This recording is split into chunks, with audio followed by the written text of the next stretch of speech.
रवि लामिछानेलाई भनेका थियौँ तपाईँ दलितको मुद्दाप्रति झुक्नुहुन्छ कि हुन्न भन्दा उहाँले झुक्छु भन्नुभयो, लेख्नुहुन्छ कि हुन्न लेख्छु भन्नुभयो। कति नम्बरमा लेख्नुहुन्छ? 1 नम्बरमा लेख्छौँ भन्नुभयो, 1 नम्बरमा लेख्नुभयो। यहाँलाई धन्यवाद छ। त्यो कुरालाई स्वीकार गर्नुहुन्छ? स्वीकार गर्छु, म जान्दछु, म मान्दछु सम्माननीय सभामुख महोदय, अहिलेको जिउँदो कोही पनि गैर दलितले यो जात बनाएको होइन, म यो कुरा जान्दछु। तर समाजमा भएको त्यो घृणा र त्यो पीडा सहेर बसेको दलितलाई त्यो क्षमा याचना गर्ने त्यो आँट, त्यो साहस कसैले गरेको थिएन। त्यो आँट गर्नुभयो, त्यो साहस गर्नुभयो अहिलेको सम्माननीय प्रधानमन्त्री र सम्मानित पार्टी सभापतिजीलाई म हृदयदेखि नै चाहन्छु।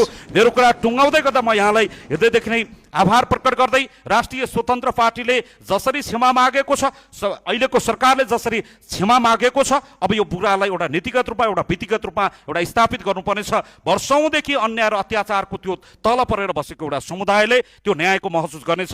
यति कुरा राख्दै यो बाँके 3 नम्बर क्षेत्रबाट म निर्वाचित भएर आएको छु। म एउटा समुदायबाट पनि प्रतिनिधित्व गर्दै गर्दाखेरि यो कुरालाई मैले यहाँ बोल्दै गर्दाखेरि बाँके 3 नम्बर क्षेत्र लगायत देशैभरिका मतदाताहरूलाई म हृदयदेखि नै आभार प्रकट गर्न चाहन्छु। संसारले लखेटेको बेला, संसारले बजारमा हाम्रो पुतला जलाएको बेला, संसारले त्यो घृणा र त्यो पीडा दिएको बेलामा बाँके 3 नम्बर क्षेत्र र यो देश हाम्रो पक्षमा उभिनु भएको छ। म सबै मतदाताहरूलाई तपाईँले मतदान गर्नुभएको छ, परि आएछ भने हामी तपाईँको लागि जीवनदान गर्न तयार हुनेछौँ। यति कुरा म तपाईँहरूको बिचमा राख्न चाहन्छु। अहिलेको हाम्रो प्रधानमन्त्री धेरै बोल्नुहुन्न, उहाँले लेखेरै दिनु भएको छ कि म माफी चाहन्छु र जनताको दलित समुदायको जीवनस्तर उकास्नको लागि केही मजबुत कार्यहरू हामी चाहिँ केही निर्णयहरू लिएर आउँछौँ भन्ने कुरा उहाँले लेखेर दिइसक्नु भएको छ।